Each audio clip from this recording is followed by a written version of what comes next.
मैं एक सदर शिक्षक के रूप में शाला में पहुंच गया कि भाई मुझे भी, मेरी आर्थिक स्थिति खराब है तो मुझे भी एक अवसर दिया जाए वहाँ पढ़ाने का। तो उन लोगों ने एक्सेप्ट किया कि लालबाग क्षेत्र का बच्चा है, कुछ दिन इसको आजमा लेते हैं। तो मैं सहज खड़ा हो गया, उनको मेरा अध्यापन कार्य पसंद आया।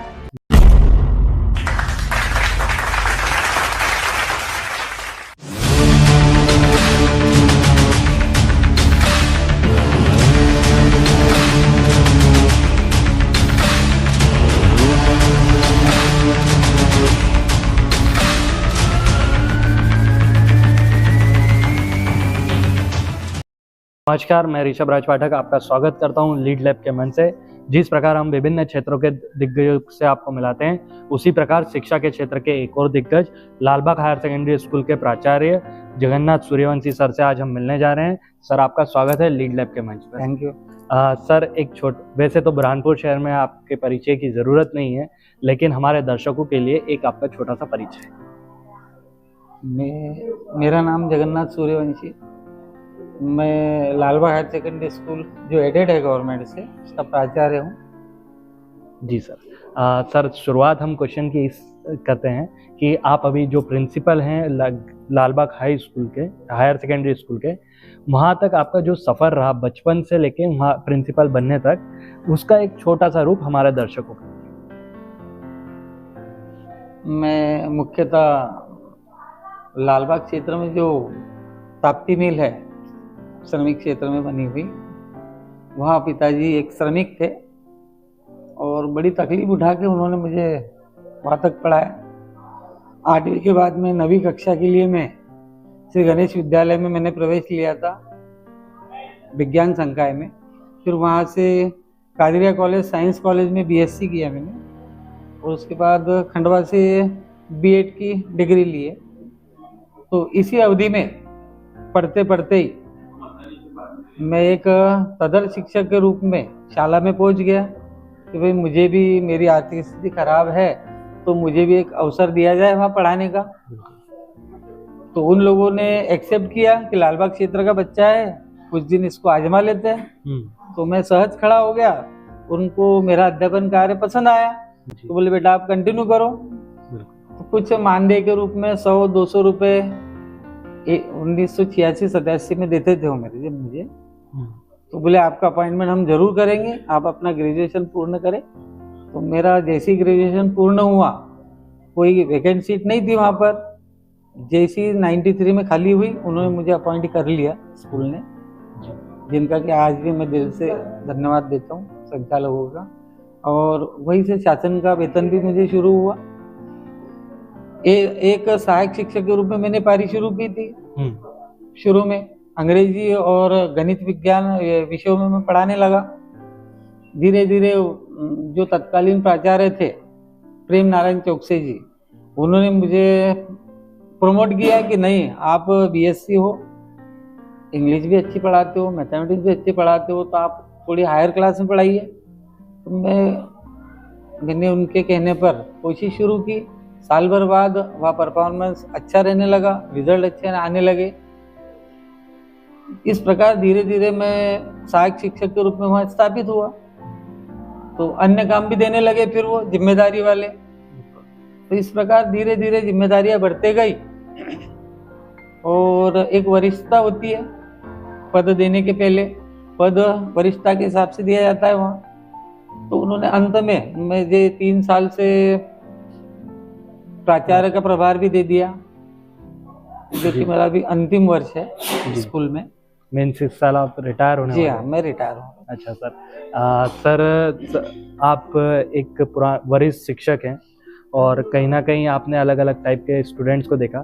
तो सबसे पहले हम एक क्वेश्चन करते हैं कि पुराने टाइप की जो शिक्षा होती थी और अभी के टाइम में जो शिक्षा है, उसमें आप क्या अंतर देखते हैं? पुराने समय में मोबाइल नहीं थे। अभी समस्या ये है कि जैसे हमने स्कूलों में ग्रुप बनाए हैं, आज कोई बच्चा 4 दिन 5 दिन स्कूल नहीं आता है और हम स्कूलों से मैसेज करते कि भैया आप अपने बच्चे को नियमित भेजिए, पढ़ाई से थोड़ा कनेक्टिविटी से बच्चा दूर हो रहा है। पालकों को समझाना भी जरूरी है, बच्चे का मन उतर जाता है। तो बच्चा उसमें हमारे नंबर से होते तो फोन रिसीव करना ही बंद कर देते हैं। तो कभी कहीं कहीं तो हम लोगों को घर भी जाना पड़ता है। पहले ये स्थिति नहीं थी, पहले थोड़ा शिक्षकों का डर था, माता पिता का भी डर था। अभी तो माता पिता अधिकतर श्रमिक होने के कारण काम पर चले जाते हैं। जो पहली का बच्चा है उसके घर भी कोई माँ बाप नहीं मिल पाते हमको, वो बच्चा बेचारा अकेले घर पे खेलते मिलता है।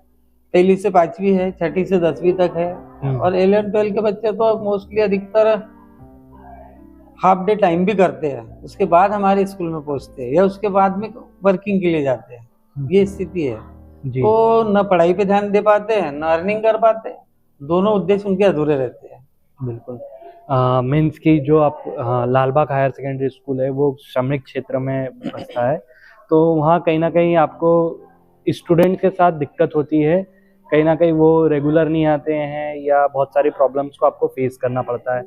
मैं सर जो मोबाइल का उपयोग है आजकल, तो उसमें मोबाइल की एक क्या भूमिका बन गई है स्कूल विद्यार्थी के जीवन में?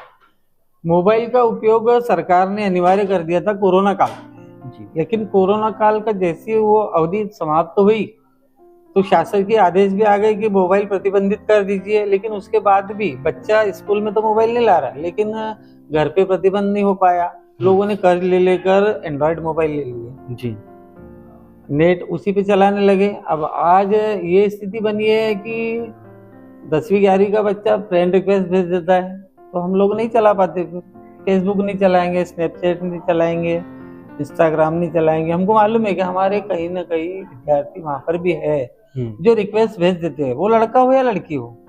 अब उनके पालकों को तो बोल नहीं सकते, तो भाई अपने आप ब्लॉक कर लो फिर, इसलिए हम लोग नहीं चलाते हैं। फिर साल में पूरे सत्र में 2 या 3 सेमिनार रख लेते हैं साइबर क्राइम के प्रति अलर्ट रहने के लिए। अभी कल भी हुआ एक सेमिनार, लालबाग थाने ने किया था, बहुत अच्छी जानकारी दी उन्होंने, बहुत अच्छा समझाया। तो बच्चों पे थोड़ा प्रभाव तो पड़ता है उसका, लेकिन घर जाके बच्चा फिर भूल जाता है, तो हम लोग बार बार उसको अवेयरनेस के लिए बताते भी रहते हैं। बिल्कुल बिल्कुल। मीन्स कि है ना, जो मोबाइल का यूज कर रहे हैं, सोशल मीडिया का यूज कर रहे हैं, तो वो कहीं ना कहीं क्राइम के लाइन में ना पहुंच पाए, तो उसके लिए आप जागरूकता सेमिनार्स करवाते रहते हैं साल में।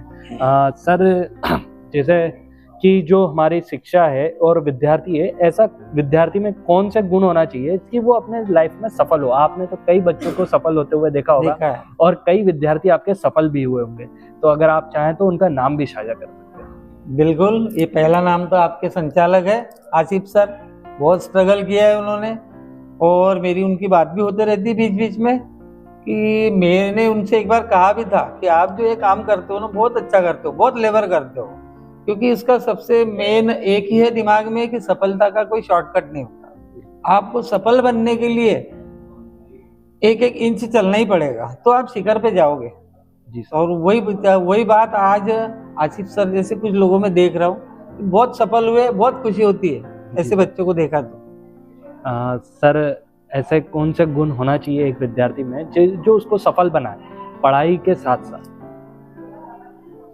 सबसे पहले तो पढ़ाई में सफल हो जाए वो। तो पढ़ाई में सफल होने के लिए जरूरी नहीं है कि बच्चा अब लालबाग क्षेत्र ऐसा है कि माता पिता अनपढ़ है, लेकिन बच्चे को पढ़ना पड़ता है, और बच्चे पढ़ लिख कर अच्छे अच्छे पदों पर गए, राजनीति में भी गए, सामाजिक क्षेत्र में भी गए, और शासकीय अलग अलग शासकीय पदों पे भी आज विराजमान है। तो उनके माता पिता तो अनपढ़ ही थे, तो बच्चे में एक मनोवृत्ति होना चाहिए कि भाई मैं थोड़ा तो पढ़ूं। जब माता पिता मेरे पे इतना विश्वास करते हैं, तो कहीं तो झूठ बोल के फीस ले आते घर से और अदर कारण पे खर्च करते, गुटके वगैरह। लालबाग क्षेत्र इसलिए जिक्र किया मैंने, अन्य स्कूलों में नहीं होता ऐसे, जनरली प्राइवेट स्कूलों में तो ध्यान तो बहुत रखना पड़ता है। और बच्चों को समझाते रहते हम लोग कि बेटा पढ़ ले, बेटा पढ़ ले, पढ़ाई लिखाई कभी भी व्यर्थ नहीं जाएगी आपकी, बच्चे को वो कभी ना कभी सक्सेस पे पहुंचा देगी। बिल्कुल सर। या तो उसको नौकरी दिलवा देगी, उसको उद्यमी बनवा देगी, या कुछ तो करेगा पढ़ने लिखने के बाद, किसी का मुंह नहीं ताकेगा। मीन्स कि अगर वो शिक्षा का साथ हमेशा रखता है तो जीवन में कभी भी वो किसी के सामने हाथ नहीं फैलाएगा। बिल्कुल सर। सर एक और क्वेश्चन आता है कि आप एक प्राचार्य हैं, आपने विभिन्न छात्र छात्राओं को देखा होगा और कहीं ना कहीं बहुत सारे छात्र छात्राओं को गाइड भी करा होगा। तो अभी 10वीं बोर्ड आने वाली है, तो 10वीं बोर्ड के बाद बच्चा अपना सब्जेक्ट सिलेक्शन कैसे कर सकता है और उन्हें किस टाइप से अपना सब्जेक्ट सिलेक्शन करना है? बिल्कुल, सब्जेक्ट माता पिता अगर अशिक्षित हो तो स्वाभाविक ही अन्य रिश्तेदार उसको हेल्प करे कि भाई बच्चे की रुचि काहे में है। अगर वो किसी प्रकार की हरकत करता है, घर पे कोई आइटम बनाता है, जैसे कागज से भी बन जाते, कुछ लकड़ी से बन जाते, या पेन उठाकर बच्चा कागज पे भी बना लेता है, तो उसकी मनोवृत्ति चेक करना पड़ेगी कि भाई बच्चा आखिर इंटरेस्ट काहे में ले रहा है। अगर बच्चा हवाई जहाज बना रहा है या किसी प्रकार की कलाकृति बना रहा है और आप उसको मेडिकल लाइन में डाल दोगे तो नहीं सफल होगा। या बच्चा कोई जानवरों का चित्र बना रहा है, फूल पौधों का बना रहा है, तो हमको ये समझना पड़ेगा कि वो बच्चे की मनोवृत्ति विज्ञान तरफ ज्यादा है, तो इसको हम इंजीनियरिंग की तरफ नहीं डालें। जैसे इंजीनियरिंग की तरफ साइंस, मैथ साइंस नहीं दे, उसको बायो करवा दे। शिक्षा कोई भी हो, शिक्षाप्रद शिक्षा होती है, ये हमने सबने पढ़ा है और देखा भी है। शिक्षा कभी भी व्यर्थ नहीं जाती, केवल उसमें मेहनत करने की आवश्यकता है। बिल्कुल सर। अपने आप 11वीं 12वीं में बच्चा सक्सेस होगा, कॉलेज में उसको और लाइन मिल जाएगी। जी सर। मीन्स के ना बच्चे के परसेंटेज पे डिपेंड नहीं करता कि वो कौन सा सब्जेक्ट ले रहा है, कम परसेंट पे भी हो जाते हैं आजकल तो कॉलेजों में एडमिशन। बिल्कुल, बस उसकी रुचि कौन सी है। रुचि अगर वो एनिमल्स या फ्लावर्स में ले रहा है तो वो बायो में चले जाए, अगर वो मशीनरीज को खोल रहा है, बंद कर रहा है, तो वो मैथ साइंस में चले जाए, और अगर वो आर्ट में अपना वो ले रहा है, डेकोरेशन कर रहा है, तो उसमें भी आर्ट्स में चले जाए, और अगर बिजनेस का दिमाग सब तरफ सक्सेस है, सब रास्ते खुले हैं बच्चे के लिए। मीन्स बच्चा कोई भी सब्जेक्ट ले, उसकी सफलता में वो बाधा नहीं आएगा। सब्जेक्ट कोई हल्का नहीं होता, सारे सब्जेक्ट को एक समान है। बिल्कुल सर। सर एक मैसेज हमारे देश के युवाओं को आप क्या देना चाहेंगे as a principal of higher secondary school? जी देखिए, इसमें मैंने पहले ही कहा था कि सफल यदि होना है तो हमको कदम दर कदम नहीं 100% कर सकते, तो आप बचपन से थोड़ा 5% कीजिए, 10% कीजिए। हमारे दिमाग में या तो कोई बिठा दे ये, या हमारे दिमाग में हम स्वयं ठान लें। यदि हमारे माता पिता हमको नहीं समझा पा रहे तो बच्चे को कम से कम कोई रिलेटिव समझा दे कि सफलता एकदम से नहीं मिलती। सफलता के लिए आपको जैसे चींटी बार बार दीवार पे चढ़ेगी, आप उसको गिराओ फिर चढ़ना चालू करेगी, लेकिन अंत में वो टॉप पर पहुंचेगी। उसी प्रकार सफलता मिलेगी। सर आपने जो लीड लैब का मंच है उसके सारे सवालों के जवाब बड़े बखूबी तरीके से दिए। हमारे लीड लैब के मंच पर आकर आपका अनुभव कैसा रहा? मैं पहली बार आया हूँ इस प्रकार किसी मंच पे जी, तो आप लोगों का जो कार्य है, मैंने अभी आते आते भी आपके प्रोप्राइटर से भी कहा कि आप बहुत अच्छा लगा कि आप, मैंने फोन पर बोला भी था उनको कि भाई किस उद्देश्य से बुला रहे हैं, तो बोले बस आपका अनुभव सुनना है। तो ये अनुभव जानकर इसको प्रसारित करना ये बहुत बड़ा नेक काम है। इसको पैसा देकर भी कोई नहीं कर पाता जो आप लोग कर रहे हैं। इसके लिए मैं आप लोगों का भी बहुत आभारी हूँ, और मेरे विचार भी अन्य लोगों तक पहुंचे, उस बात की मुझे बहुत खुशी होगी।